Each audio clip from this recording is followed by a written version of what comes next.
ఉమ్మడి నల్గొండ జిల్లాలో సాగునీటి ప్రాజెక్టును గత ప్రభుత్వం నిర్లక్ష్యం చేసిందన్నారు డిప్యూటీ సీఎం భట్టి విక్రమార్క. నల్గొండలో నిర్వహించిన ప్రజా ప్రభుత్వ విజయోత్సవ సభలో ఆయన పాల్గొన్నారు. తమ ప్రభుత్వం చేసిన కృషి వల్లే యాదాద్రి పవర్ ప్లాంట్ సమస్యలు పరిష్కారం అయ్యాయని అన్నారు. వచ్చే 4 ఏళ్లలో రాష్ట్రాన్ని దేశంలోనే రోల్ మోడల్గా తీర్చిదిద్దామన్నారు భట్టి విక్రమార్క.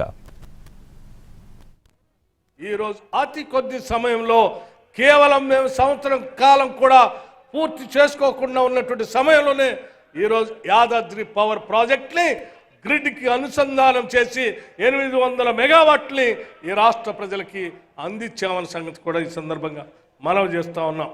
మేము చేసినటువంటి ఈ కార్యక్రమాలన్నీ కేవలం 6 నెలల్లో మాత్రమే చేసినాయి. మొదటి 6 నెలలు పార్లమెంట్ ఎన్నికలకి ఆ ఎలక్షన్ కోడ్ కిందనే పోయింది.